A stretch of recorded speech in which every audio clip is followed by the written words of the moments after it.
Hello and welcome back to Story Reckless. I'm Nathan. I will be your DM this evening, and I use he/him pronouns. I'm going to pass it over to our players for their quick intros. My name is Claire. My pronouns are they, them, and I am playing Kadam, half-elf grave cleric. And my name is Olive. I use she and they pronouns, and I'm playing Imsh, who is a bear and also a kitty cat. And also a half-orc. Yes. Got a lot of identities under his belt. Yeah. I love Imsh, the kitty cat, running around with tiny Kadam. That was the best thing ever. I'm so glad that happened. Yeah, that was great. Last time we left off, Kadam making their way back to Baldur's Gate, their home. They found themselves doing another job for Box of Screws. This job being the task of replacing a book inside of a Kingpin's estate that Box of Screws suspects may be working with the Cult of the Dead Three. Upon doing this job, you manage to get into the house, replace the book, and then we got out fine with no problems. And then you decided to poke around just a bit more. You have to poke. Yes, you do. And upon going into the study that was adjacent to the library where you replaced this book, with the sleeping dog nearby, you started going through the various items within the study, discovering a couple things. One, you discovered this Glitterbeard, apparently, is indeed the head of the Moneylender's crew. You found the documents to prove this. The dwarf known as Rakov.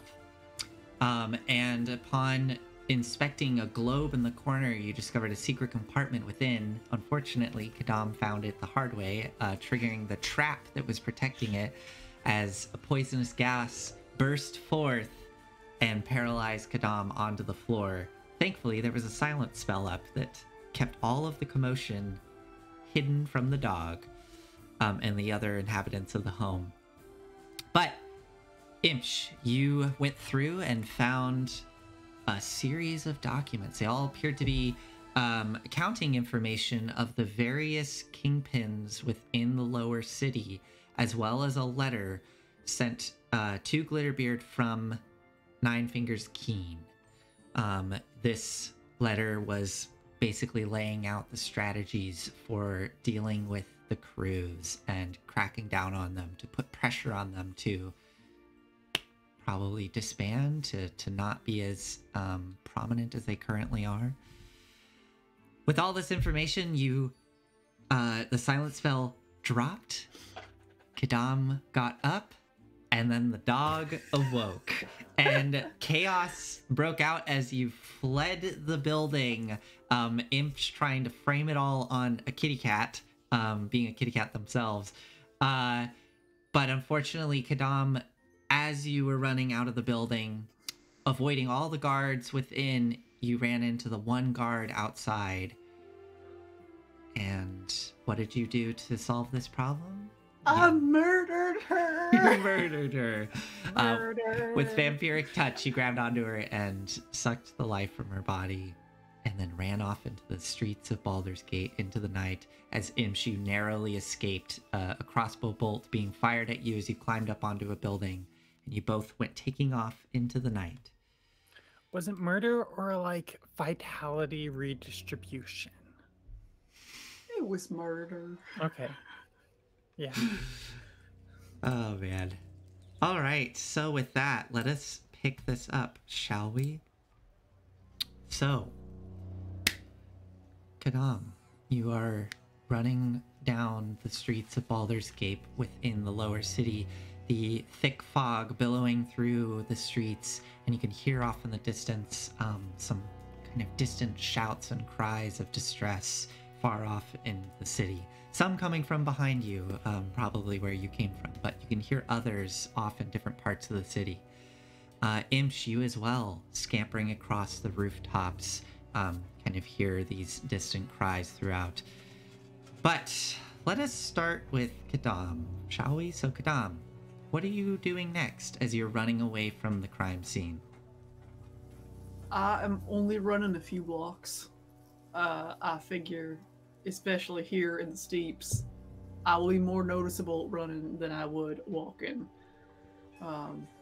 So I'm gonna slow to a walk and head in the general direction of Heapside and Eastway. Okay. What's your kind of intended destination? Well, I'm gonna cast Sending and hopefully find out. Okay. I would like to cast Sending to Imsh. It weirdly doesn't. I'm just kidding. Yeah, it goes through. You're fine. Well, Hails. Yeah. Imsh, if you are alive and can respond, please do so. We should meet up. I assume you found something useful?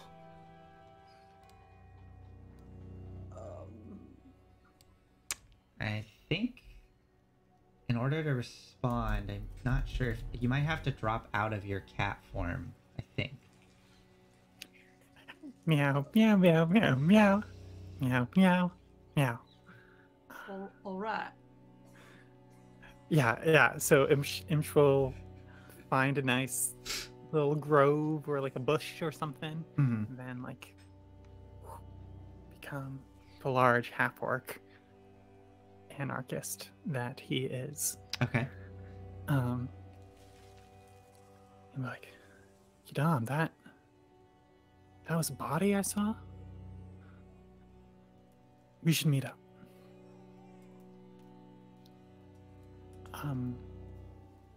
Your place?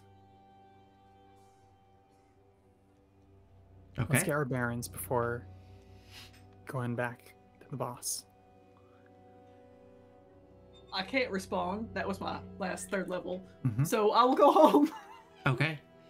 I'm trying to remember how we've done this before, because they do close the gates at night. Oh, that's right. Oh, we wouldn't have been able to get in. Well, you would have had to come in before they close the gates, Hang out until 1 in the morning. Yeah. I think the way we did this before, though, is that you can leave, you just can't come back in, I think is how we did it. Like, they have guards at the gates. They probably have one of those, like, smaller doors built within the gate kind of thing.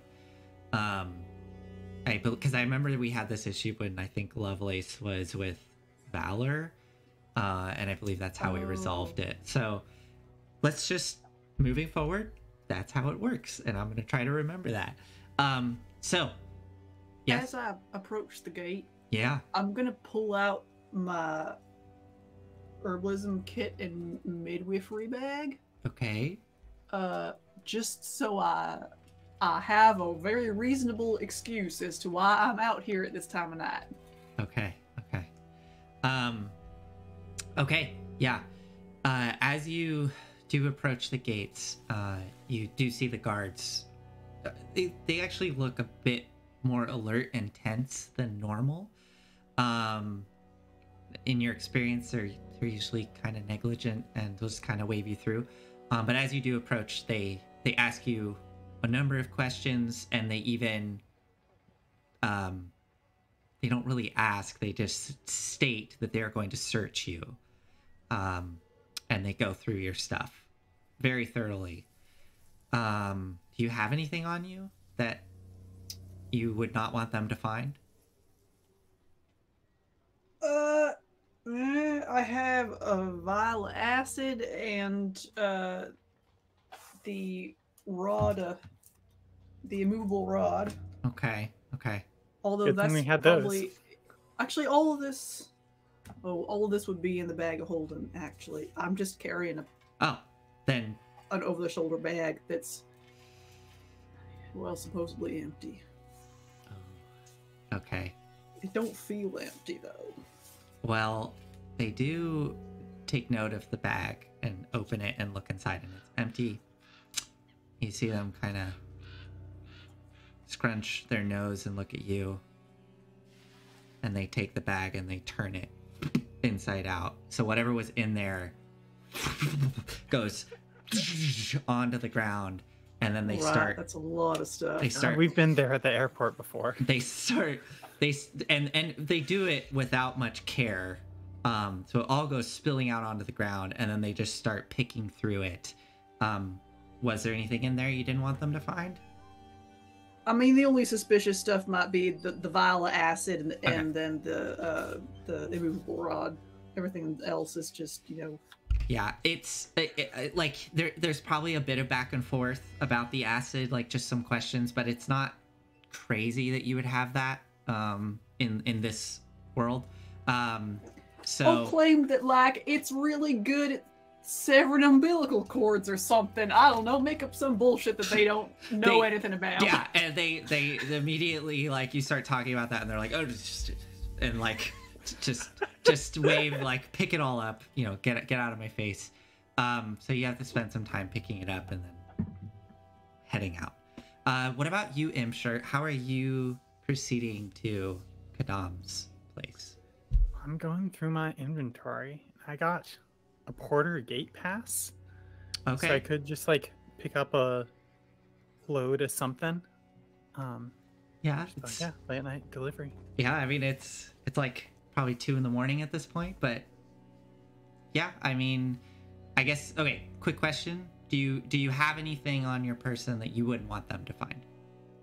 I don't think so. I got the restorative ointment that we got. Okay. Super healing potion. But that's just like some goop. Okay. Let's just go ahead and do a deception check for me at advantage with the porter's pass. Okay. And we'll just see if they kind of, see what they do. There's problems that are going to arise. Exactly. Yeah. That's a 12. 12. Okay. With +5 and advantage. Yeah. It's fine. It's plenty for this. Yeah. They just kind of look you up and down, inspect the pass, and just wave you through. All right. So, let's see here.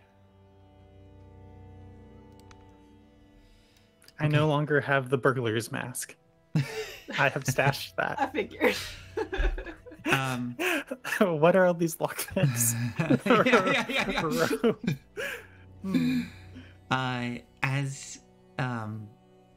You're both, not traveling together at this point, but both some things you note as you travel through the city and as you go out the gates through the outer city. Going through Stony Eyes, as you get towards the edge of it leading into Northchapel, you do see 2 flaming fists coming out of a home, and they appear to be dragging a body, and there's a cart there waiting with some of the folks from the what is that place called? The funeral home. But you would recognize. Yeah. And they are currently taking a body and slumping it onto there, and you can see another guard kind of coming out and doing a sweep of this home. Is it someone we know or I know? No, it's you don't recognize them, and this appears to be almost like an apartment style. Like there are multiple homes within this one structure, very like small little kind of 1-bedroom places. But yeah, they are currently pulling a body out and putting it into the cart. But other than that, you just notice that as you go through those the basilisk gates, that they're on the walls above, there are a few more guards stationed above as well than you would typically expect. But other than that, you don't encounter any issues. And Kadam, you arrive probably first, and then shortly after Imsh, you follow in behind, and you find yourselves inside of Kadam's small, cozy home within Northchapel. I'm just gonna do a quick detect magic. Okay. Is there anything in here that I did not know about already?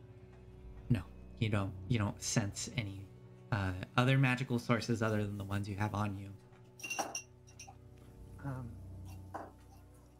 I think Imsh is gonna be like, Kidam, can I get a piece of paper? Yeah, sure. Quill, maybe? I will hand that over. All right, let me just enter my mind palace. Closing my eyes. What are these things? And I would like to inscribe the information that I saw on the globe, or in the globe, as much as I can. Okay. Go ahead and just roll a straight intelligence check for me. Can it be a wisdom because I'm using meditation mind palace stuff? It's okay to tell me no, Nathan. Yeah, I'm gonna say no. Just go ahead and do an intelligence check. We'll just see like how much. Flat D20, baby. Mhm. That's A2. Okay. Well. My mind palace. Yeah. Wow, there's lots of animals in here.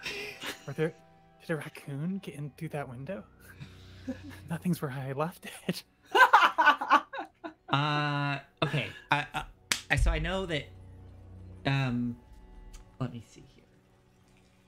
Of the names you can remember on the documents, you definitely remember Box of Screws. And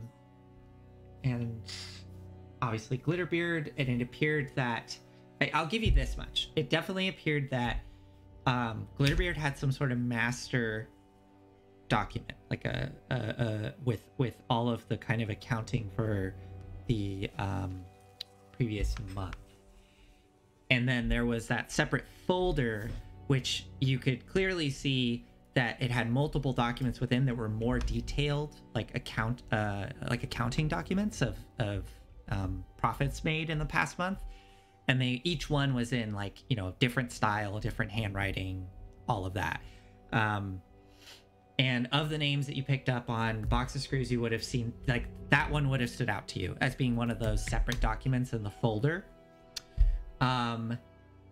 Other than that, the other Kingpin and aliases, I think you're having a really hard time remembering any of them.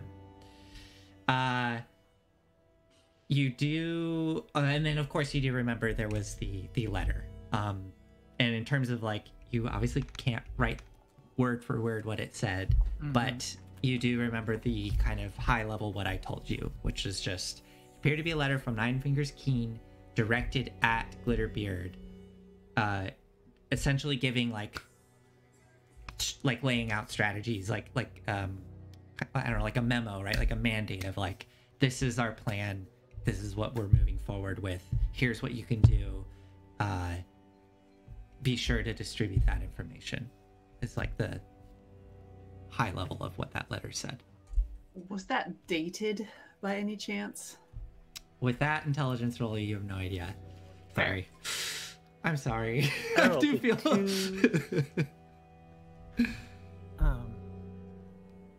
But like, I got the gist of it. This Glitterbeard crew's working with the guild. Thought I'd never live to see the day. Significant look at Kidam. I'm working with the guild. I would not say that the crew is. But carry on. What is a crew but a bunch of individuals?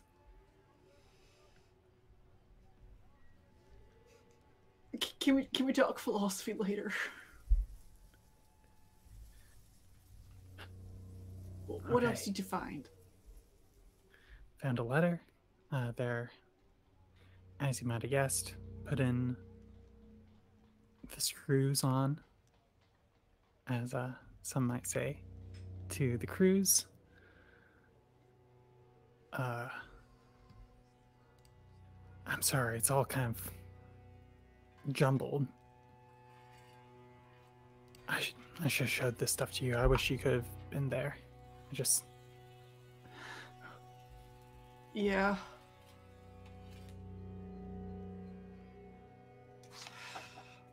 I'm not gonna look at the notes. I'm not gonna look at them. Well, we got out. We did the Yeah. job. Yeah. I don't want no more part of this.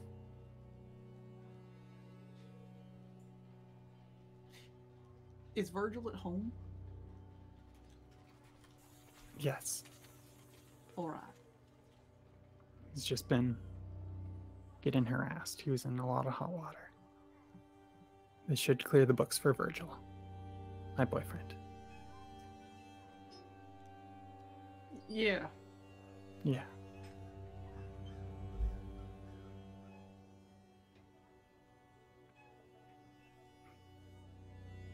I mean,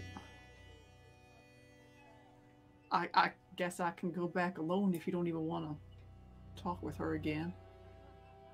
I'd like to look her in the eyes and tell her what we did. Alright. You know how she operates? Is she a kind of like report back now sort of person, or can we wait till morning? I'm beat. I think we can wait till morning.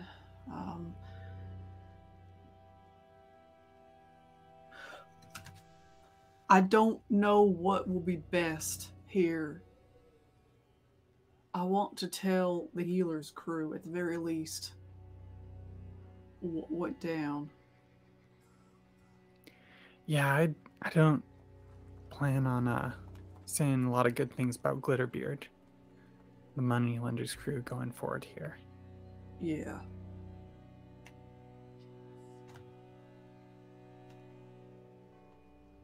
You're more involved in this cloak and dagger stuff, it seems.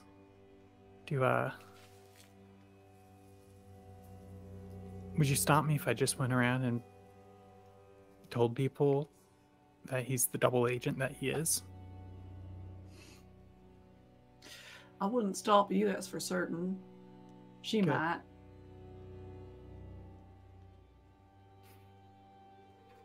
I guess more reasons to go talk to her ourselves.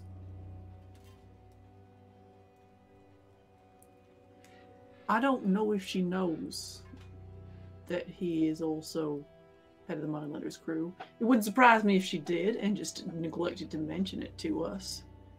But it might be nice if she don't hear that from us. Out of character, I thought that was one of the things that she mentioned. Was that not? No, That was new information? That was information from Melissa. Oh, right. Yeah. Right. Okay. Thanks. Yeah. All right. Well, I won't mention it if you don't. So we went in, exchanged the books, got Dog woke most up. of the way out. Did anyone see you as you? Don't think so. Well, that's something. Did you manage to take anything? Make it look like a burglary on your way out? No, I think we made it look like a bungled burglary, like it was interrupted before it really got started. And a coincidental cat. And a burglar that sucks the life out of folks? Yeah. Kidam, what have you been up to? I'm sorry, I just... No, that's a fair question. The person I knew never would have just killed someone like that.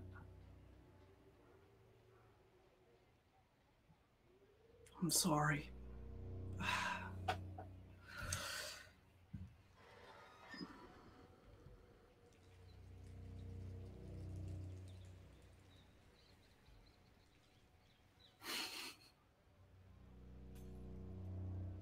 Part of me doesn't want this.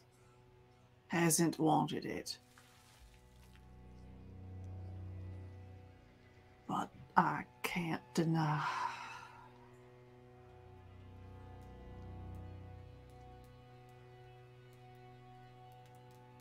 It's real hard to have power and not use it, Himsh.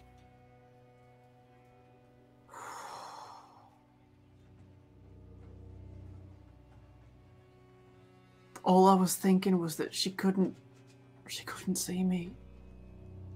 I couldn't let her see me.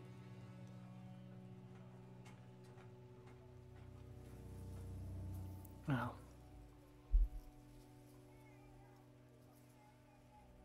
I can't say I would have done something different if I was in your shoes.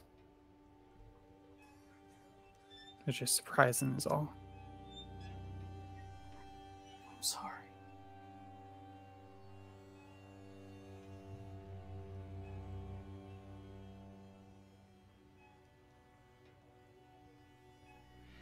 I don't know exactly what it is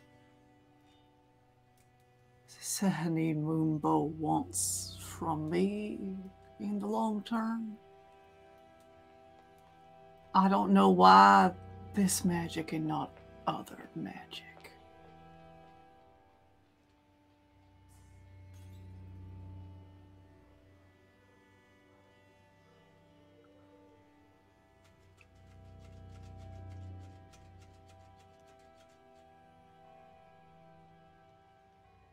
Well, I mean, we gotta play the hand we're dealt, huh? Sometimes you just get powers. Do the best you can.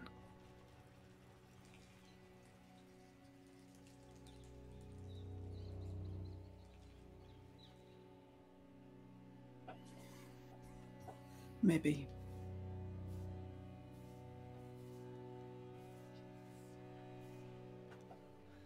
Well, as the two of you sit there and have this conversation, and the night kind of starts to draw even closer to the morning, you're feeling that tiredness in your eyes.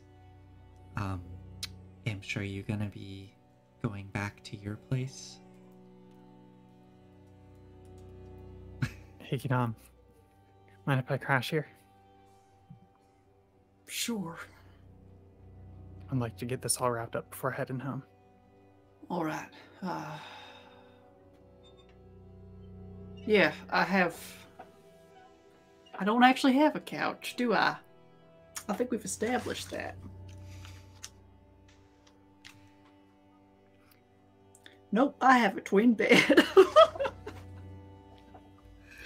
Great! Come on up! It's the loft above. Yep. Okay. I just checked my house plan. Yeah, I remember. There is only one bed. So There is, in fact, only one bed. Here, after I've had a really bad day, I can doing some breathing exercises helps me calm down, go to bed. But I'd be honored if you join me, Kidam. And then sits down into lotus position, big half orc guy. okay. Up on the bed, or are you going up on the bed and sitting down? Yeah. Okay. So you climb up this ladder into the loft above. You can kind of hear the wood creaking under the big half-orc form of Imsh as he sits down into lotus position to offer you to go into breathing exercises. Kidam. Well, if he's sitting on my bed, I can't exactly go to sleep then, can I? What are you gonna do? I'm just gonna sit next to him and try and doze while he does his thing. I would like to cast Catnap. Make a calming gesture, and up to 3 willing creatures of your choice that are within range fall unconscious for the spell's duration. Wait, is this is real? Yes, this is a real spell. Okay. The spell ends on the target early if they take damage. If the target remains unconscious for the full duration, that target gains the benefit of a short rest and can't be affected by the spell again until it finishes a long rest. Okay. So as you sit there next to Imsh, and Imsh is doing his breathing exercises, Imsh, you cast this spell, and then suddenly, Kidam, there's no save. You just No. drop. Free willing. Kidam, are you a willing creature? I don't know, Imsh. Well, Kidam, you start to feel an extreme sleepiness come over you, feeling like it's probably an influence of something more than just your body. Do you give in to it? Yeah, I do, because All I right. want to sleep. And Kidam just flops over asleep onto the bed. And Imsh, you've helped Kidam go to sleep? Well, I'm casting on myself too. So you both just flop over. No, I think Imsh is practiced enough that like just like falls asleep like in Awesome, position. Yeah. In the lotus pose, and you just sleep Yeah. there all night. Okay, perfect. Well, for 10 minutes. I like to imagine too that Imsh doesn't even really slump. Like his posture just stays like the core is so strong that he just stays completely straight. Was falling asleep. All right, perfect. Well, you both fall asleep, and you get through the night. You can take a long rest. Long rest, baby. I had one first level spell slot left. Oh my goodness. Alright. I realized I never got Imsh's passive perception score. What was it? 16. Okay, cool.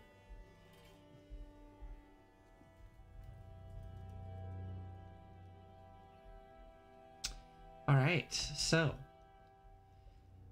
both sleep through the night without without any issues.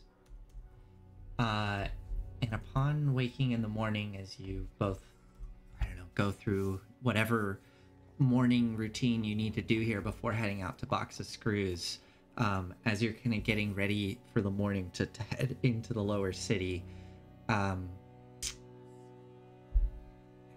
Yeah, I mean, Imsh with the passive of 16, you do hear outside a little bit of a commotion.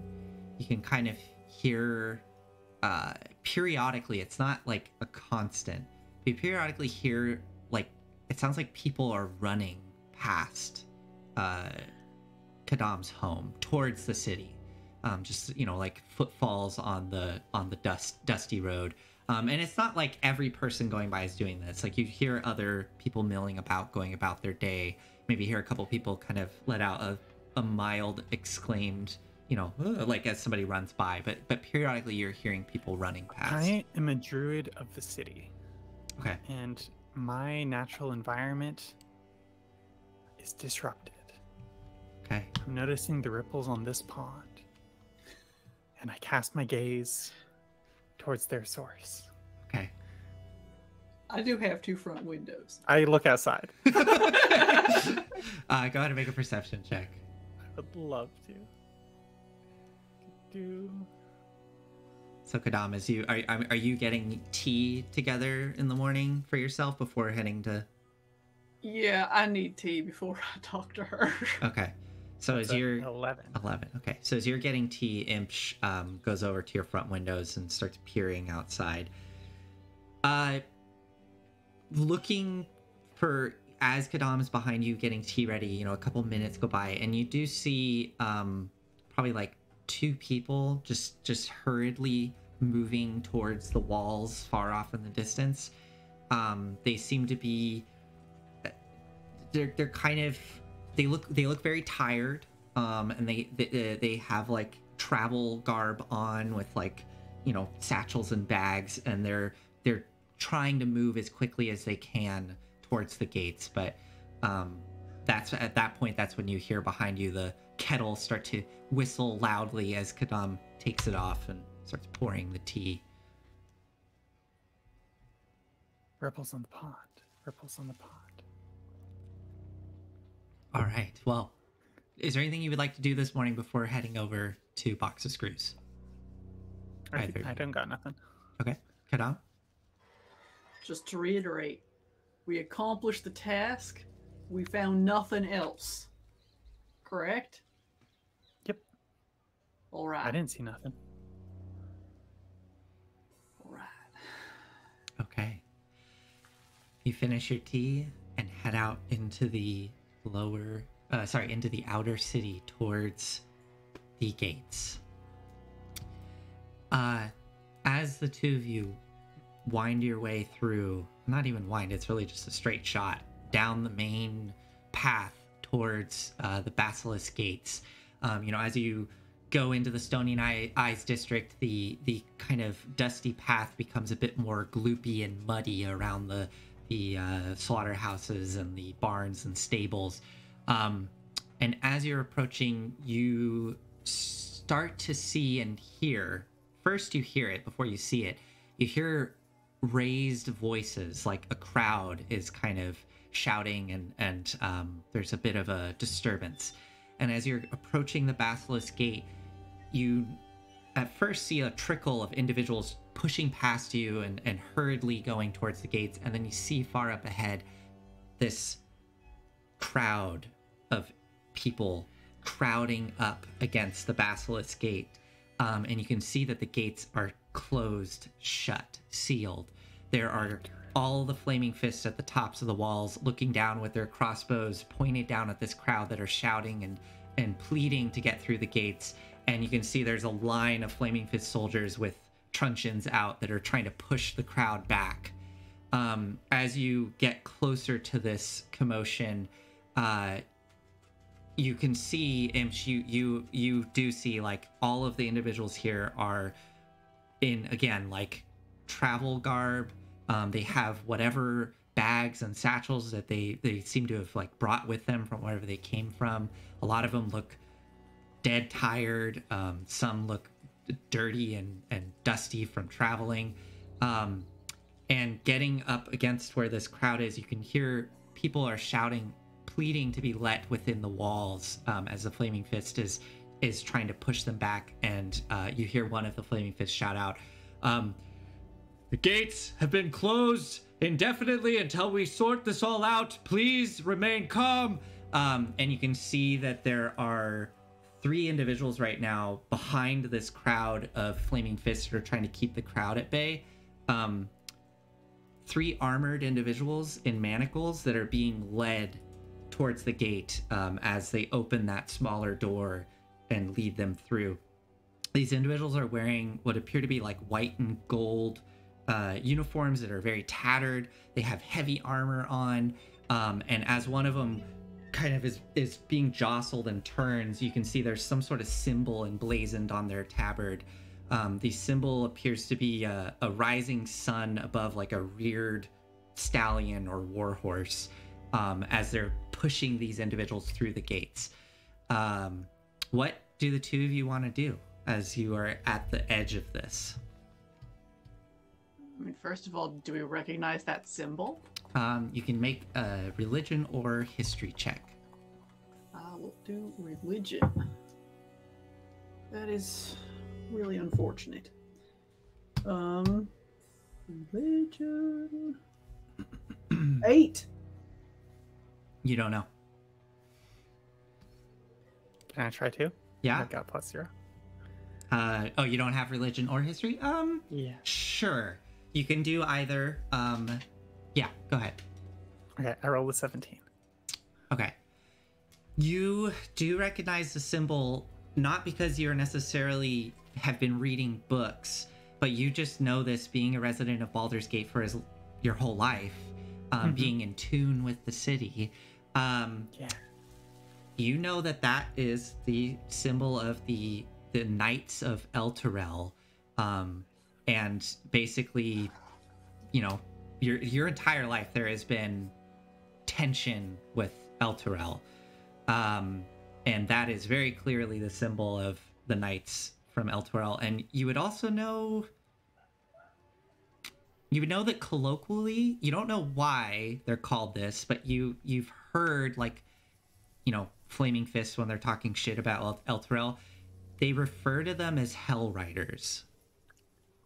Hell Riders. You've never really heard why. Like, that's just something that... It's a military Yeah. posturing. It's just mumbo jumbo. Yeah. But you don't know why. So. I will turn to the nearest person and say, "What's going on?" Yeah, you turn to this woman. She's got like deep set like laugh lines, and does not look happy as she turns to you, but just, you know, very like deep set wrinkles kind of around her eyes and mouth, and she turns looking towards you with this very worried expression, with kind of light blonde hair that's that's tucked into a hood, and she's got a bit of like mud and grime on her face. She turns. I just arrived this morning via boat. We're from Elturel. We've come here seeking refuge, and they won't let us in. They've sealed off all the gates, and now they're arresting our knights that we arrived here with. I don't understand. Wow. I don't know. I don't know. They won't give us an explanation. They've just sealed the gates and they won't let us through.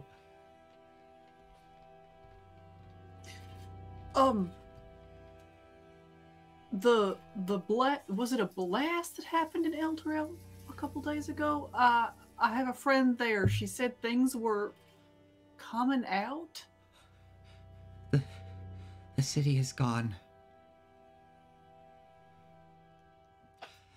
All that's left is a hole. A great, massive abyss in the ground. That can't be right. Cities don't just up and disappear like that. The companion lost its light. I was not within its walls when it happened. I live outside the city's walls, and I saw it in the distance as it seemed to be swallowed by the horizon as the light of the companion disappeared. There was a great rumbling in the earth as it happened. When we all went to investigate, it was as if it had been removed from this world. I don't know what's happening, but those knights that were with us, they were guiding us here, and then when we arrived at the gates, the Flaming Fist reacted poorly, and they arrested them on sight. Damn it. I heard them exclaiming something about Elturel spies or something, some bullshit, I don't know. Alright, I've heard they're trying to push us into somewhere called Sow's Foot. I don't even know where that is. I do. It's where most of the refugees have been going. Imsh, is the bakery open today? Yeah, it is. All right. I feel like they should know about this. They should be able to render some assistance. I agree. I'm gonna find Pavu and I imagine that List probably already knows. I'm gonna find Pavu. Okay. I turn to the woman. If you wouldn't mind, well, feel free to stay here if you want. Welcome to the outer city. We'll take care of you here.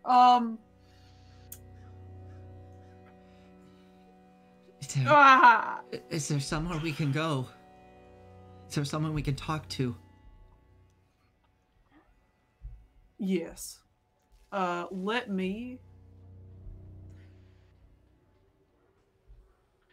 Come with me. You and anyone else you're with. She turns and waves over like a collection of people she clearly was traveling with.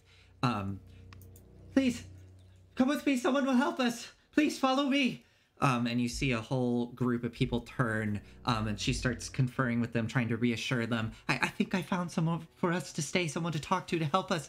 Just come with me. This lovely person here said they will help us. And everyone, I'm Kedam. I'm Imsh. I don't know how much you want to get involved with this, but these folks need help. Yeah. I think I can do something about this. Y'all hungry? They all eagerly nod as more and more of the crowd starts peeling away from this larger group that's still trying to press beyond the walls, and you hear people shouting, asking for questions, demanding what's going on. You can also see some merchants have been caught up in this who are just trying to get into the city for their daily sales. But yeah, everyone, you have a good portion of this crowd that is now peeled off and is following you both. Where are you taking them? I would take them to the Anarchist Gnome Bakery, where we make food for folks in need. Okay. And I would peel off towards Pavu's. Okay. So you both split off. I believe we established Pavu lives in North Chapel. Yeah, Pavu lives in North Chapel. Okay. And so we should probably meet up soon. Do we make plans? Yeah, I'll meet you there with Pavu probably. okay. All right.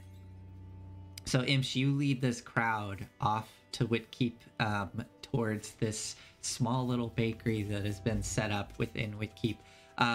It's not in the hostel, right? It's like a separate structure somewhere within Whitkeep. Yeah, I think so. Okay. It's like nearby.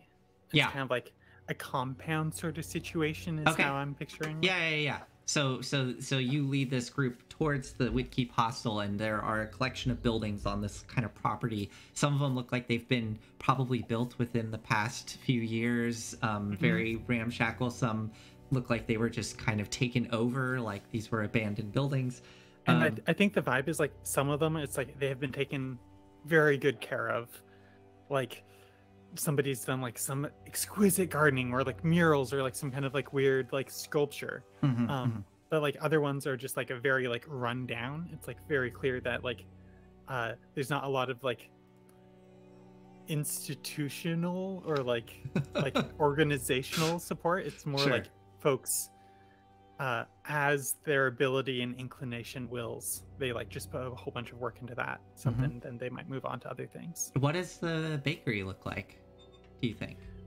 What does the bakery look like? It's not set up like a shop. It's not like there's a storefront and like things. It's I think it's like I'm picturing like some kind of open air structure. So there's like you can come in from a lot of different directions. Lots of like low tables that you can just kind of like sit down at. Not like any one collection of or like style. Like Right. some things are like low tables where you sit on cushions. Other ones are like Just a bunch of like, collection of yeah, kind of like college dorm Yes, almost. yes. With the like big old I almost said kiln. You don't bake bread in a kiln. Right, but yeah, the oven. Yeah, the Oven. big oven, yeah. Big old like handcrafted stonework oven. Like somebody it's like probably the like pinnacle of the architectural achievements of this compound. Yeah. Like everything kind of revolves around this. Okay, I kind of imagine like a half circle area where this oven is. There maybe there is some kind of counter that's more of like a probably more like, like a working area, like for kneading bread and stuff. And there's probably an area off to the side where they are delivering these different loaves of bread. And some like canvas roofs. Like big canvas roofs stretched over this like semicircle structure with all the tables radiating out from it. So you lead this group there, and Virgil's back there working this like small gnome who has kind of like a short little like mohawk thing going on. With some like long sideburns off to the side. He's got a bunch of piercings. And he's just back there like working up a frenzy. I'm assuming he probably has a couple people back there working with him. But yeah, you bring all these people in, and Virgil immediately spots you as you come towering through this crowd, and you see his eyes go wide, and then he just kind of rubs his hands together. What is Virgil? I give him a big old wink. We got some hungry folks here. He winks back, and he goes back, and they all start getting like bread together. And he comes out from the back with like a huge basket filled with bread and just sets it down. Well, he has to like get up on a little stool and then like put it on the counter. And as you approach, he just says, I haven't thought about this character. Let's see.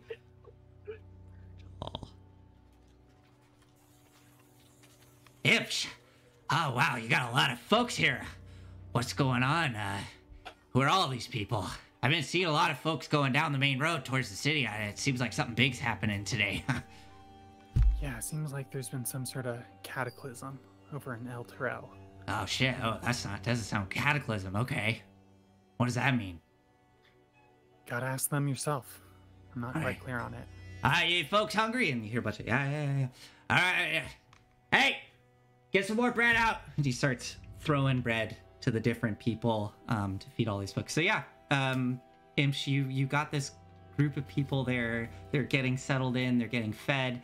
You see Virgil and his crew start going out and kind of talking to the individuals to find out what's going on. That's something that like Imsh can do. It's just like sits down, like let's make a nice like calming area. Like people are saying all sorts of like things that would scar you for life. So it's like, okay, like let's make a safe space. Yeah. So going around, you start to kind of hear more details. And we'll say, by the way, Kadam, so you've gone and grabbed Pavu.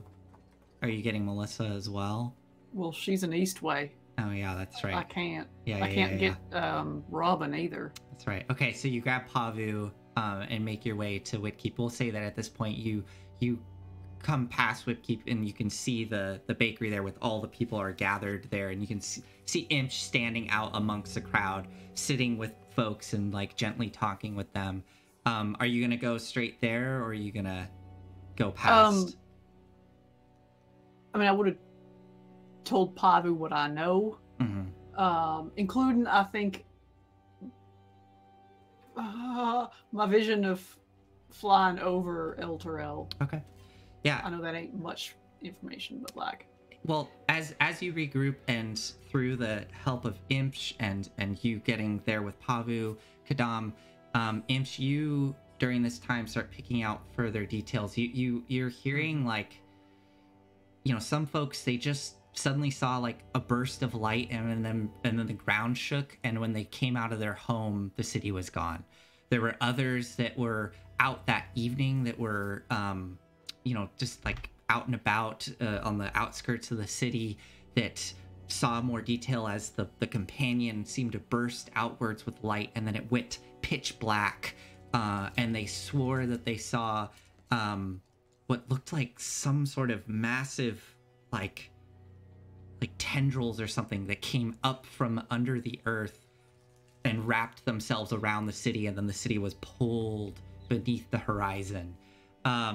So just really traumatic experience for a lot of these folks that were living on the outskirts of the city, or were like on their way home, you know, from working all day. But yeah, these are some of the details that you pick out, and then you do hear that they've managed to get here. With this all happened about 4 days ago, and they've all managed to arrive here around now, because they were brought on board a ship that some of the Knights of El Terrell had that were not within the city walls, and they were escorting people down to Baldur's Gate to seek refuge. And then when they arrived at the Basilisk Gate, the Flaming Fist reacted poorly to seeing all these El Terrell Knights, and they started arresting them on sight, and they sealed the gates shut, not letting any of the El Terrellian refugees in. So, and it sounds like there's more people coming. Those that were not fortunate enough to get here by boat are traveling via walking or horse, and they should be arriving slowly in the next like 4 to 5 days. So sounds like we got work to do. Yeah. So Kadam, you have Pavu and back here with Imsh. What did you want to do? With my 2 big men here. Yeah. I'm checking with Pavu on the way there along the lines of, we have people and we're going to probably be getting more. I would like to do something to take care of them. There's space kind of in between Whitkeep and Salesfoot. we could also try and encourage people to take in folks, like into their homes. We're gonna need food, we're gonna need medicine, we're gonna need, well, plumbing don't really exist out here anyway. Yeah. Yeah, I mean, Pavu definitely agrees to this. You can, I think with your resources at your disposal, you can get this word spread throughout the healer's crew. And Imsh, I don't know, are you like... Yeah, Imsh is like in 100% like community organizing like mode, like okay, helping like coordinate like where people are like sitting, like being like, okay, I got a bit of money from a purse. Don't ask where it came from. Like, here's an advance. Go like get a whole bunch of supplies ready for this. okay. Are you gonna go? Are you just giving away money, or are you going out and gonna actually spend some? I think probably just giving away money, like Okay. however much I can probably give away, and How have much it not do you- be suspicious. How much do you give away? What was the thing that like Vox of Truth said? Like she wanted change for whatever we didn't spend for the job. Is that true? I believe so. Mhm. Okay, and I don't want to just like have some kind of bullshit like, well, you spent the purse and therefore you're still in debt to me. Uh-huh. But like, I don't know, like 30 gold probably goes pretty far here, and like Okay. that's like chump change when it comes for For her. like magic items. Okay, go ahead, mark off 30 gold. And yeah, I mean, people are super thankful as you're passing out this gold. And yeah, I again, I think with both of your connections to crews and to the Whitkeep Hostel, you're able to start something here. Pavu does, you know, after having this conversation with you, Kadam says he's gonna go out and start connecting with the other healer crew members to let them know, get things going. He does talk about yeah, we're gonna need to find a way to get into Baldur's Gate proper to connect with Melissa, and probably get Robin out here as well. And there's a few other healers crew members that live on the other side of the wall. We're gonna need to get them out here.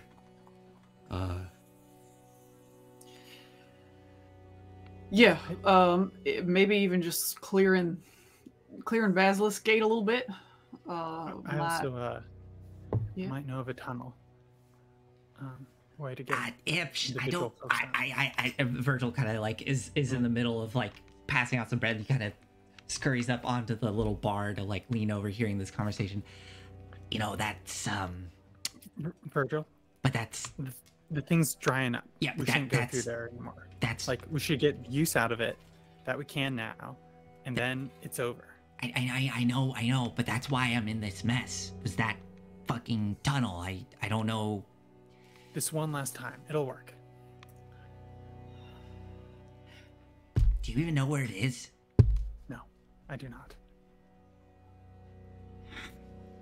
Make a persuasion check for me with advantage.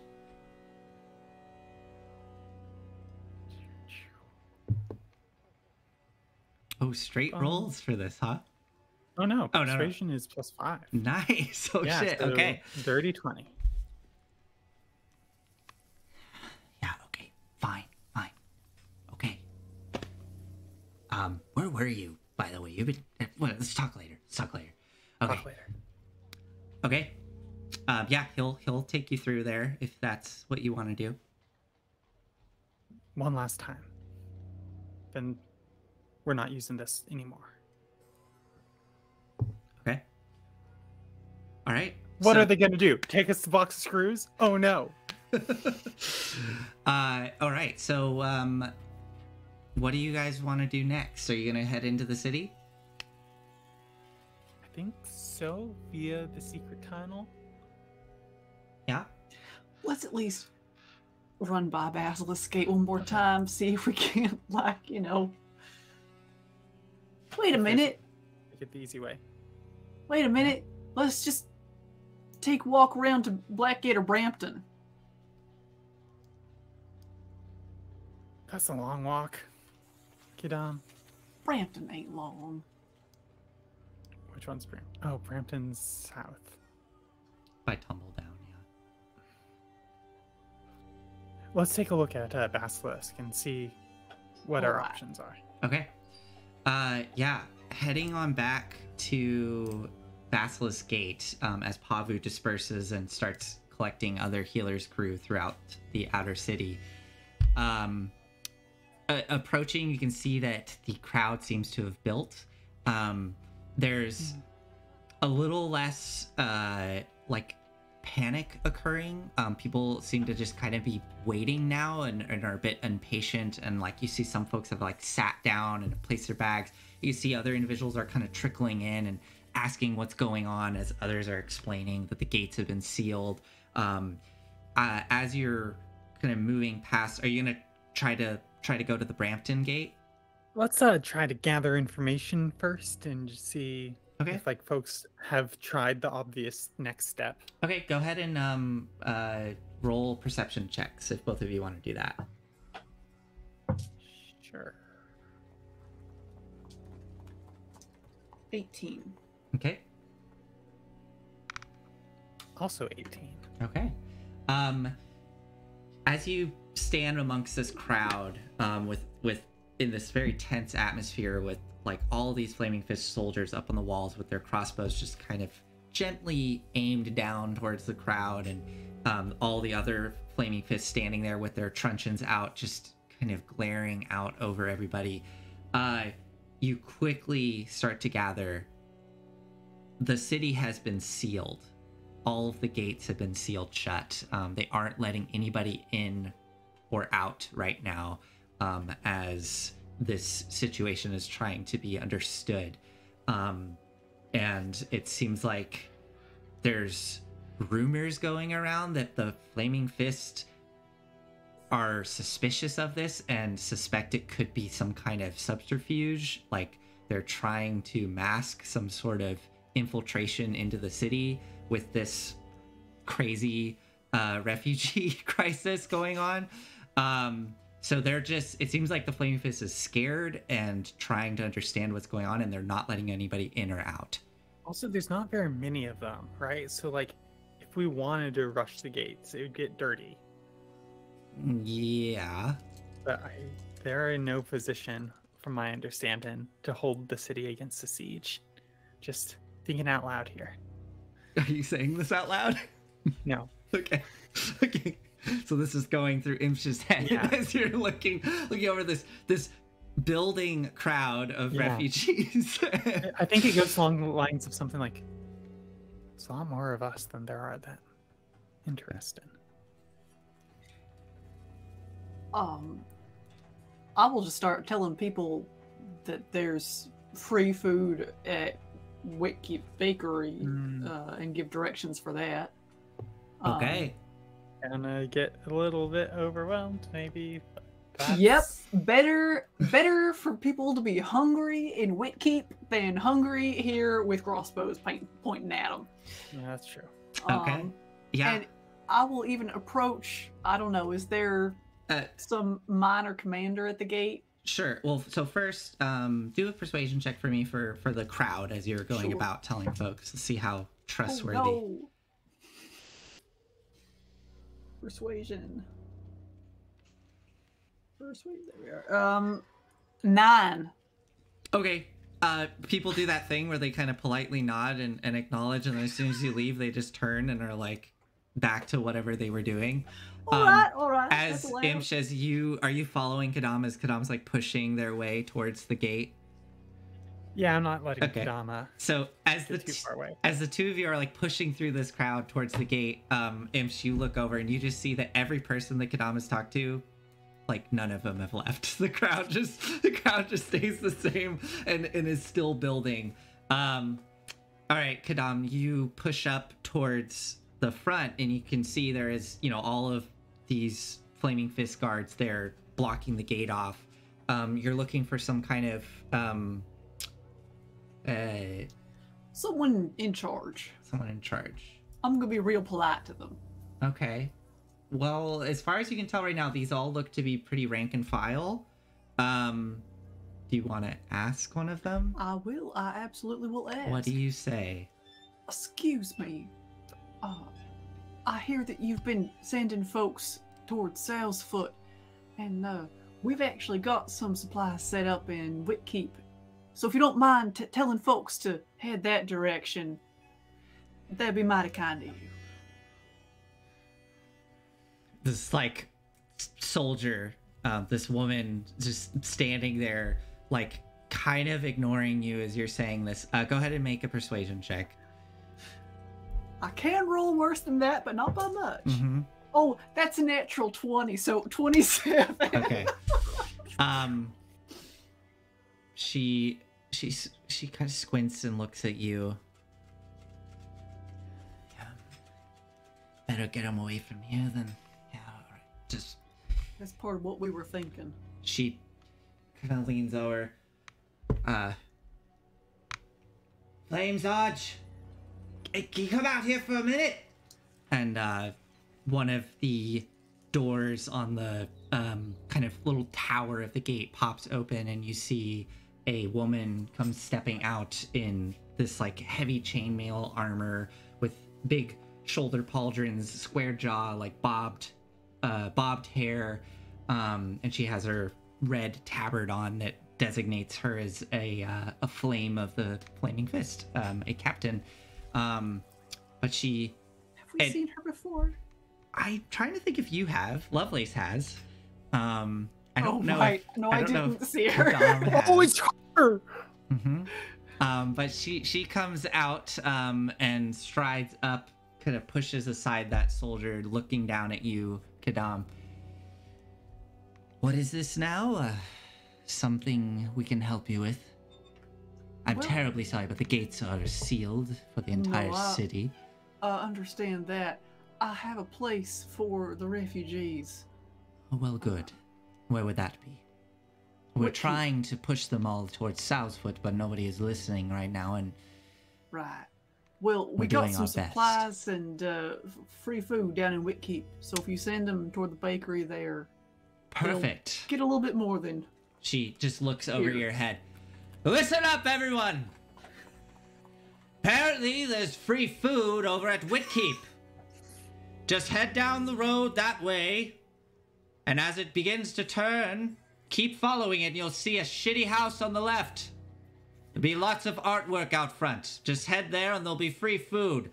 You hear some people kind of calling back, like, you know, questioning her, and she just holds a hand up. Listen!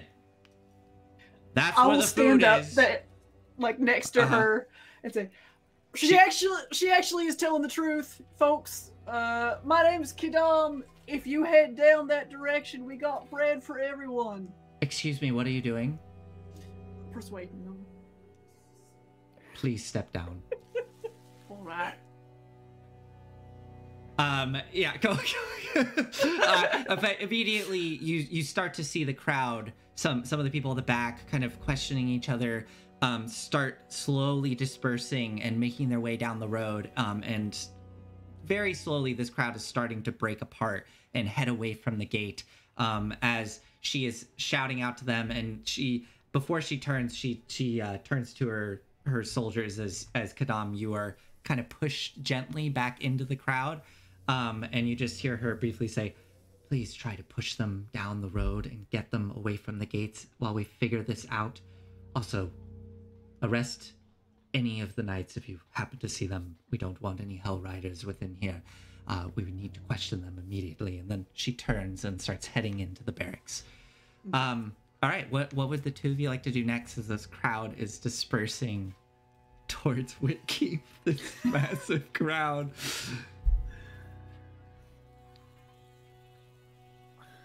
We gotta get a handle on this and get back there ASAP.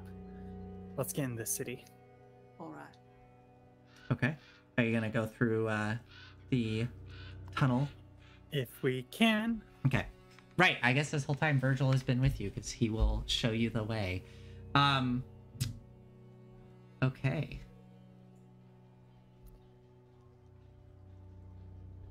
Okay.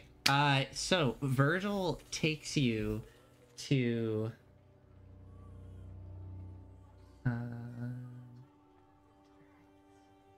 okay. he takes you to this large stable that is kind of built right up against the wall. And leading you in, he kind of waves some people down who come over, and he says a few words. You hear him say, "Yeah, I tell clairvoyance I have another delivery to get through. That these folks are helping me out. If you could just let us through the passageway." They kind of nod and have a moment of understanding, and then you are brought within the stables towards the back with all these various horses, and you can see cattle on one side and horses on the other, and there's larger areas that open up where there's more cattle milling about, and they take you through this long corridor, through some doors, and into this like little work shed that's built right up against the wall.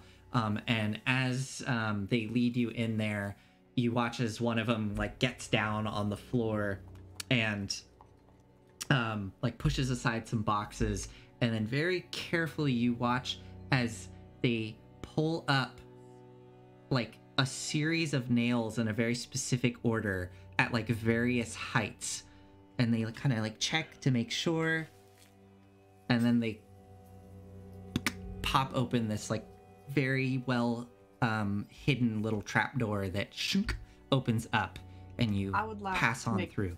Note of those nails, which ones were done and at what height. Okay. Sure. Just Perception check? for Yeah. future reference. Yeah. I'll also file them away in my mind palace. Okay, go ahead and make a Right. perception check for me as I'm well. not gonna bother. My mind palace isn't very good. We've learned already. Dirty 20. Okay. Yes, if you ever happen to come through here again, unannounced, or if you sneak in, go ahead and you can make a note that you know how to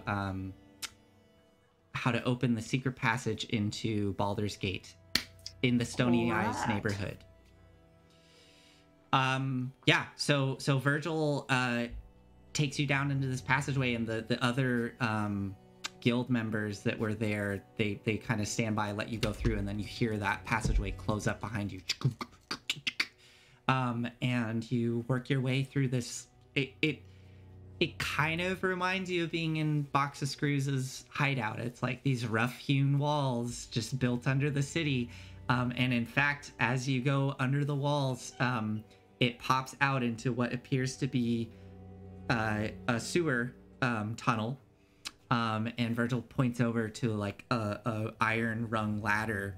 Well, actually, yeah. So there would be one other secret door that he opens up into this sewer system, and as you go out, he closes it behind him, and you can see that the door, as it swings shut and closes, there's a bit of a seam, but it's pretty well hidden, based on this like fake facade that's been put there. But you go up this little iron rung ladder, and he gets up to the top and kind of carefully opens the grate.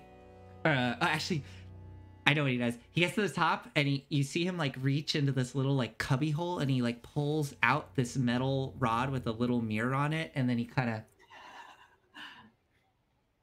of one. Okay. And climbs out, and then like quickly, okay, go. Come on. As you climb up into the Eastway neighborhood on the other side of the walls. Since we're getting low on time here, are you going straight to Box of Screws? I got 2 objectives. Okay. Check in with Box of Screws, gather up supplies and people who we're gonna need for this like logistical effort. Okay. Get as much of them as we can, and then get those out of the city. Hopefully, just walking out one of the front doors if it's a one-way seal. Okay. If not, utilizing this passageway for one last job. Okay. And what about you, Kadam? Check in with Box of Screws. Yeah, find Melissa and Robin and various other Healer's Crew folk. And also assemble as many materials, supplies as we can and get them back out. I Okay. don't know if I can go out through Basilisk Gate. I believe Flamesage knows me now. Okay, perfect. Well, let's do the box. I mean, are you both planning to go to Box of Screws first? I don't want to like speak for you. Yeah, let's just do that. Yeah. If we can shoo Virgil knows what's going on. No, Virgil can come. Okay. Virgil, Oh, I don't does know. Virgil if not Imsh- know what's going on, Imsh? I think Virgil might go on a What are they couple talking about? errands for us. I thought we were gathering everybody in here. Yeah, we got something to take care of first. I'll tell you all about it later. You've been gone like, I mean, all day yesterday, and then you didn't come home till. Okay. All right. I trust you. Should I go? Yeah, take this, and I like give him some more cash and like Okay. say, okay, we're gonna need a lot of stuff for the bakery. Like, you know where to get this Yeah, stuff. yeah. Okay, I got it. Oh my, where the fuck did you get this? How much do you give him? Like, How much is an amount of money to get that reaction? I don't know. Like even 10 gold would be. Yeah, even kind 10 of- gold sure. probably. Okay. Okay. Thank you. Wow. Okay, I've got a lot of. Okay, I'm good. Thank you. I'll see you back at home. Right? Yeah. Okay. No, let's meet up here and go out together. Okay. And he scurries off. All right. So you both head over to the cracked spine. Yeah. Do tell him.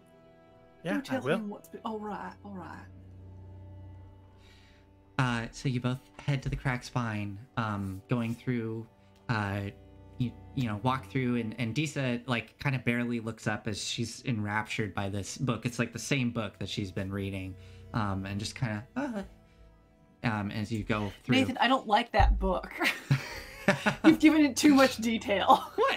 It's just a book. And there's this little candle that's sitting next to it that she's using to read it by. It has intricate. No, I'm just kidding. Anyway, so you go through and to the back where she kind of sets it down and goes back there and just hold on and does the little combination to unlock the secret door, lets you through, and going in down below, much as it's always been, and Box of Screws is down there. You can see a little plate of like nearly gone food, as well as as well as her pipe at her side. But yeah, This is a thought that Kidam I know, has I know. had multiple times now. Why does she eat? anyways, so Is you it fun? as you come in, she looks up and smiles. All right, everybody, go if you don't mind, just taking a break. I'm gonna have a conversation here with our associates. Everybody files out of the room. Well, I guess the job went successfully. You're not dead, but didn't seem like it went too smoothly based on what I've heard. Well, we made it look like a bungled burglary, I think. You certainly did that. All right. Yeah. We Which- exchanged the book. Which one of you left the body? It was me. Really?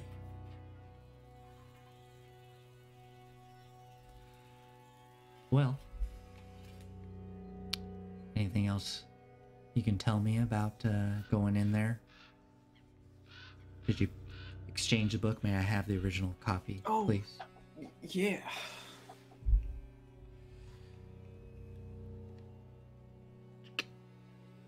The guards saw that book on our way out. Oh yeah, they would have seen that on Yukadam. No, it would have been in my bag. In my bag of holding. Remember they pushed it inside out? Yeah. Oh, those Yeah, guards. yeah. But anyways, Yeah. Well, is there anything else that you would like to tell me about last night? As Kadam is freaking out internally. Got some sort of shadow dog. Yeah. I'd heard that he had a dog. I'd never seen it myself. Remember those shadow mastiffs? Oh, right. Yeah. Kind of looked like a description of those. Good to know. I guess we could give you a bit more detail to add to your map. I wouldn't mind that. I will add to her sketch, I guess. Okay. Which Sketch I guess ain't much, but a little bit upstairs. Yeah. She, as you sketch it out, she nods and then takes the paper. Thanks, Kadam. Good to have a bit more information in case something ever comes up again with this Glitterbeard. Sure. Did you take anything for yourself, either of you? No, that's the bungled part of the burglary. Understood.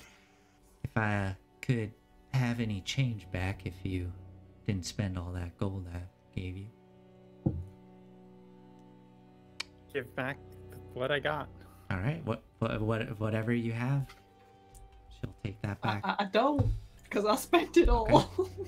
Look at you. All right. Well, I hope it went to good use. And, Yeah, I think it did. And Imsh, a deal's a deal. We're done. We are done. I will make sure that our mutual friend is no longer in trouble and that their debts are paid for. Good. Thank you. Imsh turns to walk out. As you start walking out, she leans forward. Thank you, Imsh. And Kadam, before you leave, I do wish to speak with you. More coffee. Great. Only if you want it. Imsh heads upstairs. Okay.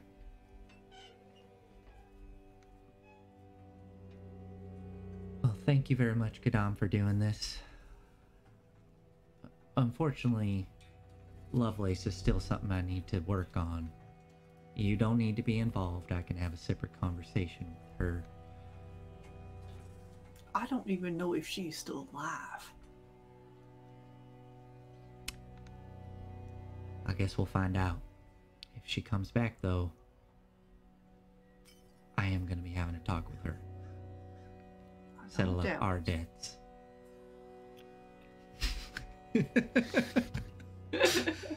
I think I'm going to go to the solo mode for this. Oh! No, it's fine. Imsh, she can... Well, actually, I am going to go to the... Sorry, Imsh. Goodbye, I guess. I can't just make faces. No, this is...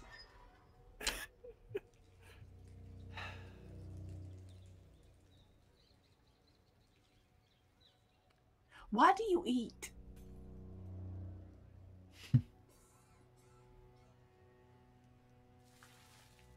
You do realize a lot of them stories are just stories. They ain't always telling the truth. Oh. All right. Sorry.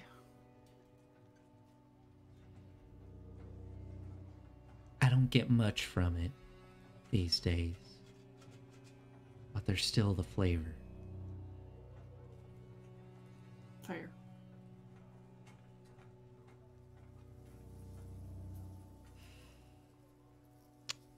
I want to show you something. She stands up and starts to walk towards the hallway.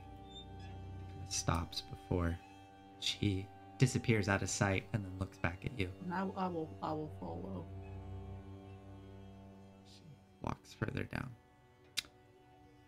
She opens up the door to the left and heads into that kind of ready room area where there's the big table in the center, and you can see the racks of, armor and weapons and the shelves with various, bits of supplies. She walks over to a shelf in the corner, like right when you enter off to your left. There's one right up against the wall there.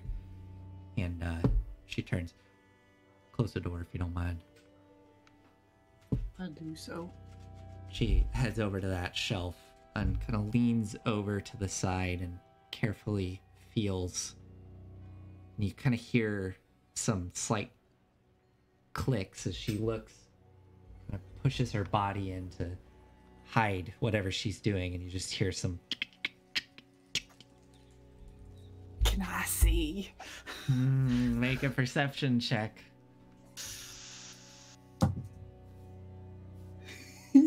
What'd you get? Natural 20. Oh my god. What's the total?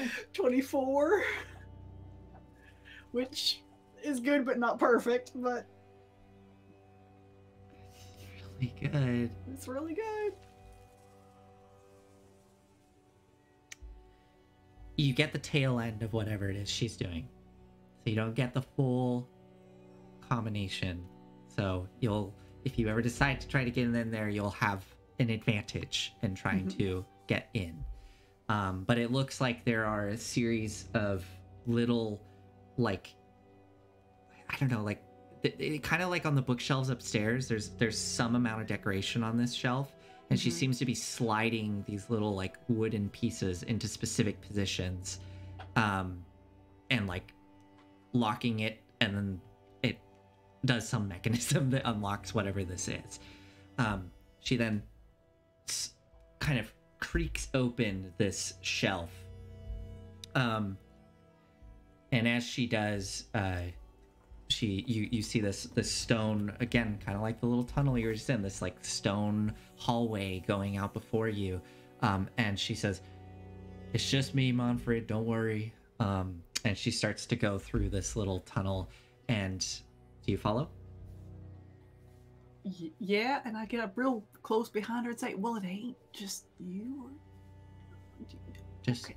Hold on. As you start walking down, she does, "Please close it behind us. Just pull it shut. There's a handle there. Here, yeah. Thank you." And she leads you down this little tunnel, which you can see some light coming from the end of it. And as you go through, it opens up into about the same size room as you were in before. It's not terribly big. Low vaulted stone ceilings again, and everything seems to have been like carved out almost. And in this room, you can see Manfred looking back as you're coming into the room, looking over his shoulder. He's sitting at a chair at this like large work area with this like big wooden table, and it's just filled with like all these alchemical instruments. You see little beakers and things, and it's like intricate, looks like metallic tubes and pieces connecting this like crazy little chemistry set together, basically. And there's these very old looking tomes that are spread out on some of the other open spaces, as well as like many notes, and like some, again, there's looks to be like probably 3 plates that have been kind of stacked with like little crumbs of food, and then a big mug for his big hands. And Manfred is not wearing his hat. He is in his full bugbear form, just sitting there, the hair out, his big floppy ears as he looks up with his little glasses. And he kind of nods as you come into the room. "It's okay, Manfred." "Well, hello. Hi, Kadam. Should I leave?" "It's all right, Manfred. I'd like us all to be here for this. Would you mind showing Kadam here what we've been working on together?" "Yeah, okay." And he like goes and grabs this little tiny vial and carefully pulls it off, and you can see there's next to it, there's like this kind of little metal tray, and it's like filled with what looks like shavings, almost like these really metallic little shavings. And he carefully pulls his vial out and carefully brings it over, and you can see this like silvery liquid inside that's just ever shifting and moving and gently pulsing with light. Yeah, I've been working very carefully with this substance that Box of Screws here has discovered quite some time ago, and we've been trying to figure out a way to process it. It seems to be a very powerful substance. It has powerful curative properties, we suspect. Yes, thank you, Manfred. If you don't mind putting a stopper on that and handing it over and just leave us together here alone, and I'll explain the rest. Oh, yeah, yes, of course. Put the stopper in. All right, well, it was good to see you, Kadam. Sorry about the way things went. And he tries to push past you. I'm sorry too, Manfred. I'm glad you're okay. Yeah, thank you. And I reach up and grab his hand as he tries to go by.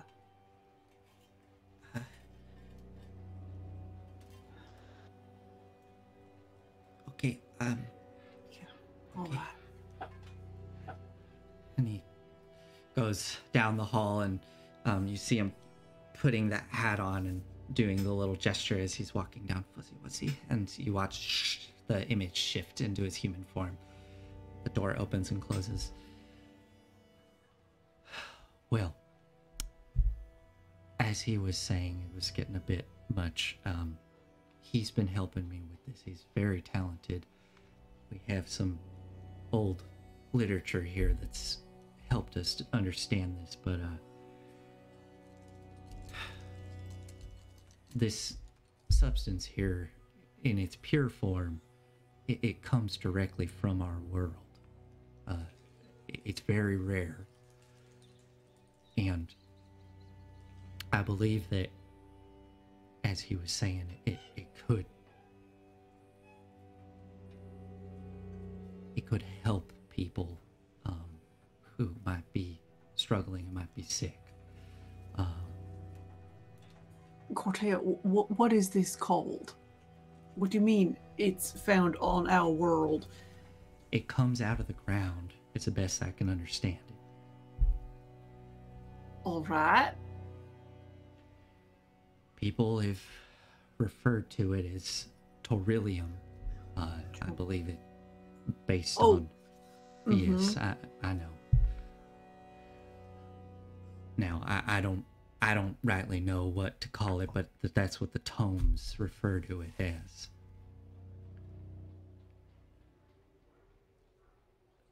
This is requiring a great amount of trust, what I'm doing here, Kadam. I need you to please keep this to yourself for now. Please.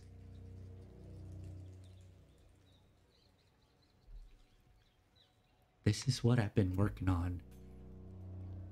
And you see that right there, and she gestures to the tray of the silver shavings of metal.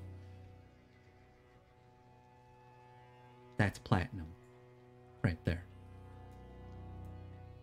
And that platinum there allows me to take this, well, with the help of Manfred, and process it into something that is safe to be used. Now, Safe. Go ahead. Normally, if you were to consume this, it could be bad. It's said to sometimes kill people outright, but those who are able to survive it,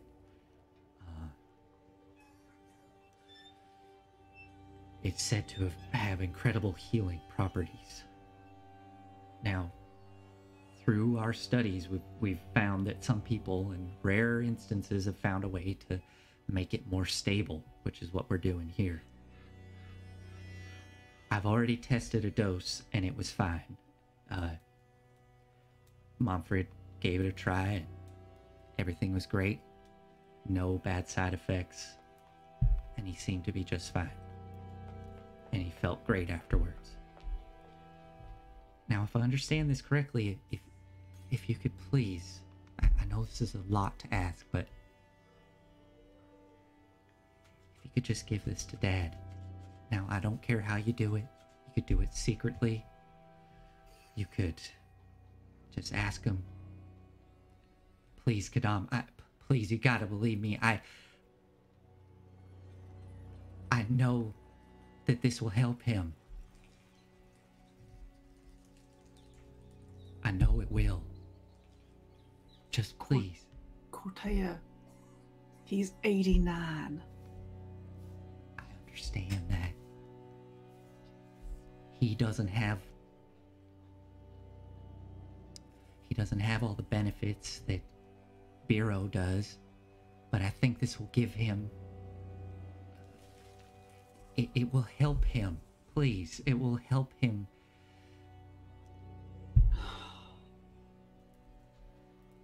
Cortea, he is dying of old age. There is nothing wrong with what is happening to him.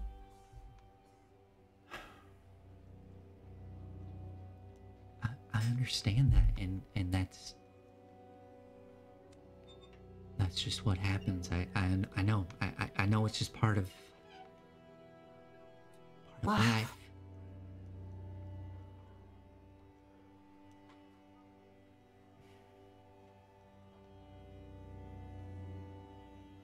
But he's fallen apart, Kadam. I know. And I know that a fair bit better than you do, Cortea, if you will excuse that.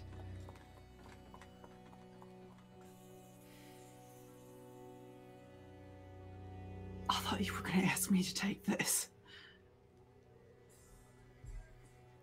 No, it's for Dad.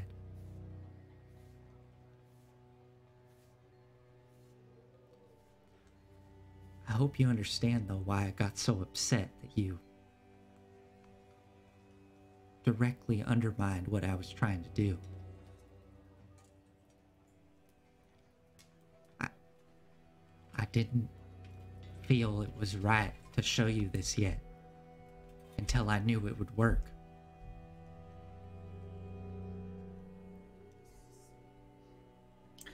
I would like to know a lot more about this. I am definitely interested in... I mean, what you've told me so far is very vague. I am not going to give this to Dad.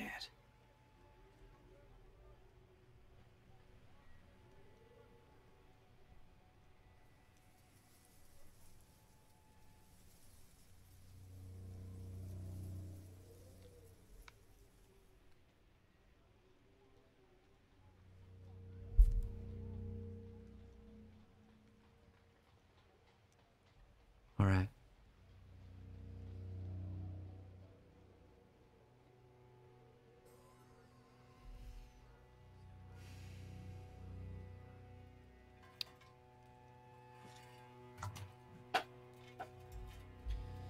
She puts it away.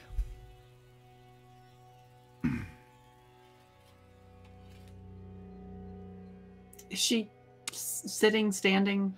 She's standing. She turns her back, puts away the vial, turns back to face you. Just not right now, Kadam.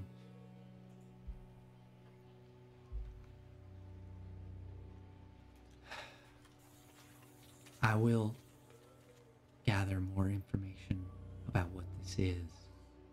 I will try to get all the details for you. I mean, just even telling me what you were trying to fix. His mind, his deteriorating mind. I'm sorry, I mean with Manfred. Like, why did Manfred take it?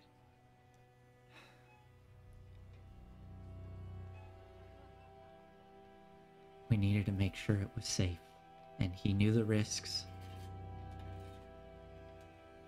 He was willing to do it. We weren't trying to fix nothing about Manfred. All right.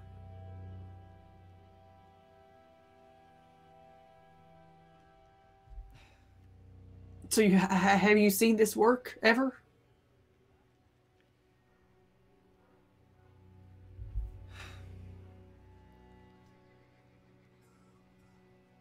It worked on Manfred. I don't know what it'll do. Wait, but with... you said there was no effect. Forgive me. Not dying ain't much of an effect. Yes, Kadam.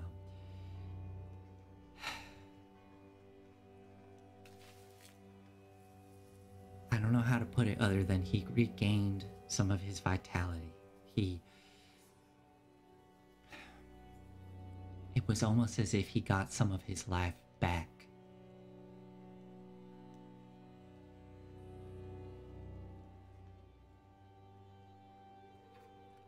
As if some of the time that has passed was rewound, was sent backwards.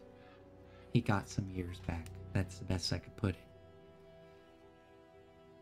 And I know you don't.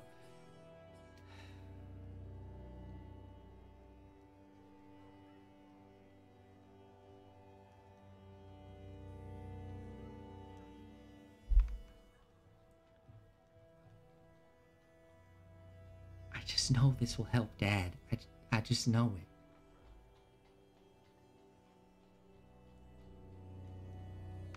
But it's fine.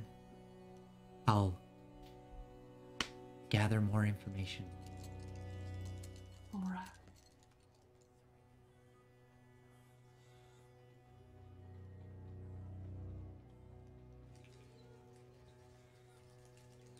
Have you considered bringing this to the Church of the Last Hope? No. I'm keeping this to myself for now. All right. And Kadam, I really mean it this time. You can't be going around and telling people about this. I won't, Cortez.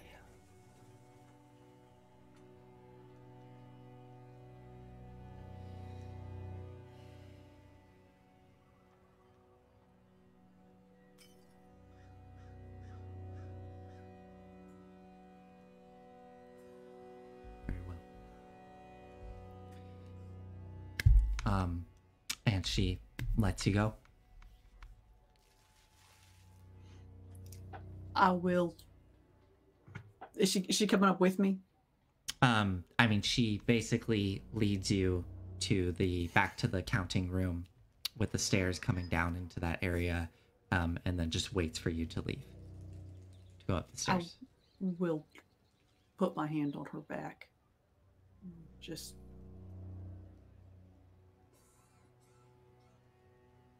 squeeze.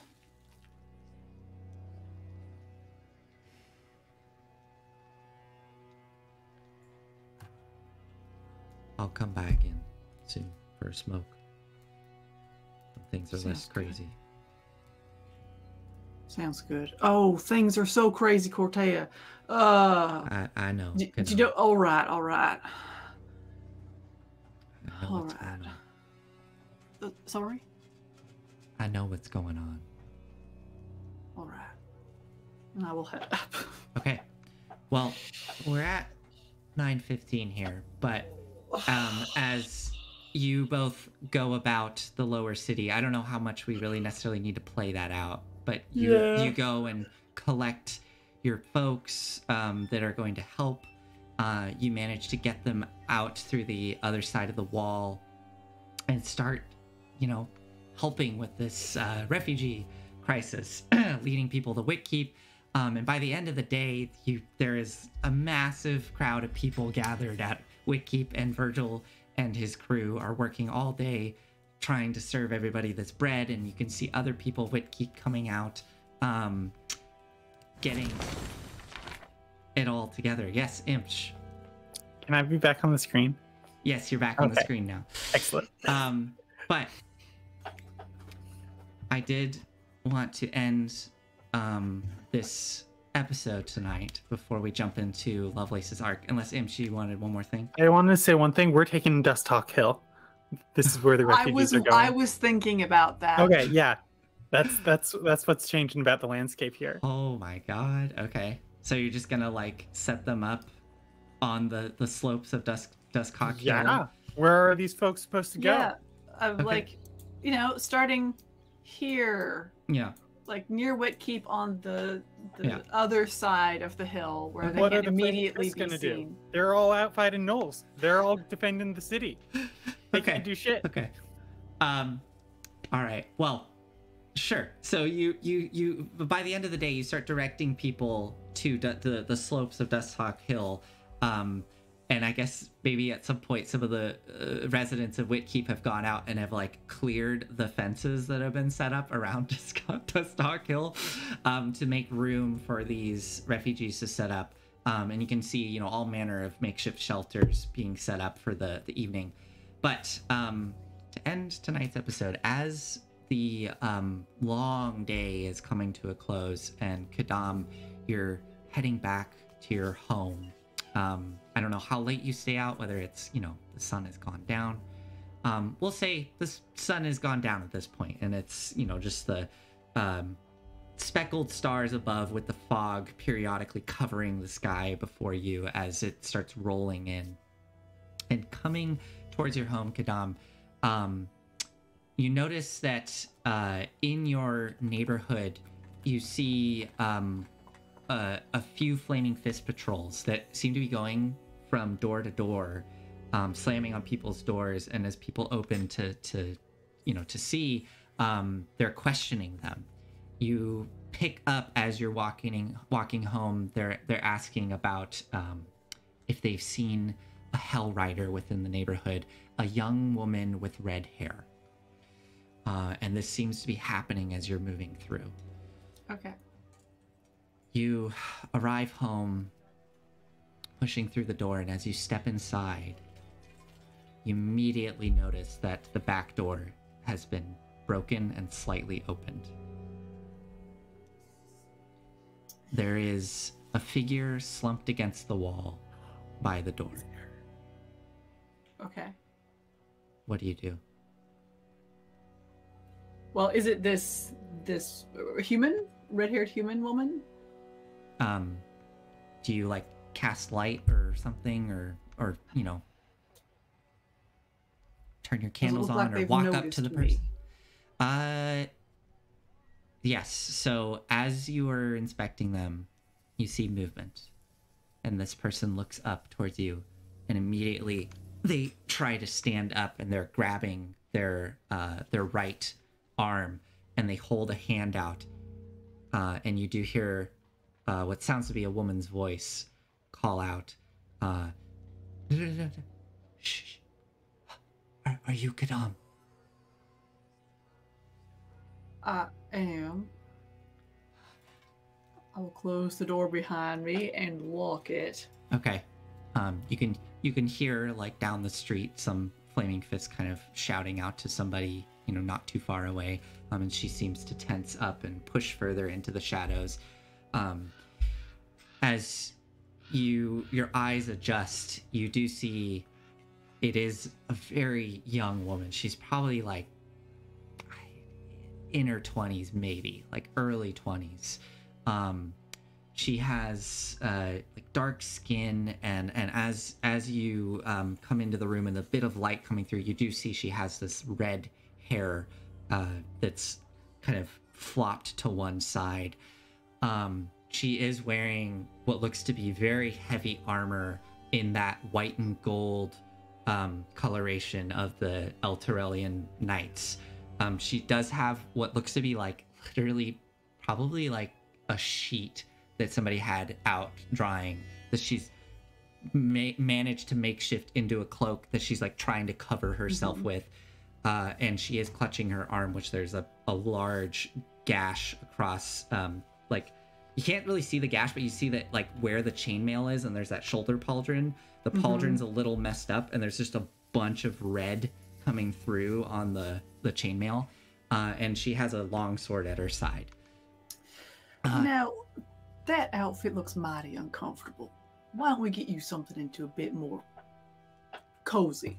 And I will just kind of usher her up the ladder. Well, as you approach, she kind of holds her hands up. Oh, wait.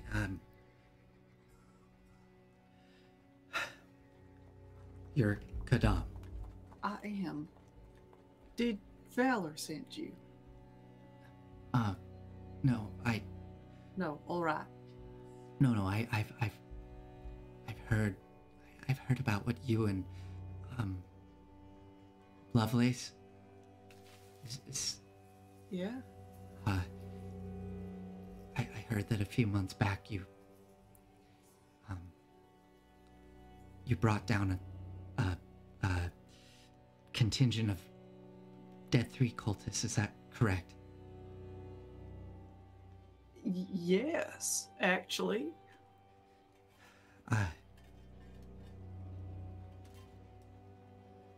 This is probably going to sound crazy, but I suspect. I think that they may have been involved with what happened in El Turel. In El Turel? And I need your help. And we're gonna end there. Get out of there. Okay, sure. All right. Sorry for going late tonight, y'all, but this was the finale for Kadam's arc, and I just wanted to push a little bit there to kind of hit all those key points. Did El Turel descend into Avernus? But yeah. Thanks for joining us this evening. I hope to see you all next week. We are going to start Lovelace's arc next week. So it'll be solo Lovelace adventure. So excited to hit things. It's all going to be focused on you, excited. Olive. I'm gonna murder. I don't know. Are you? It's up to you. It's up to Lovelace. All right. Well, with that, we are going to wrap up tonight, and we'll see you all next week. Good night. Good night. Bye.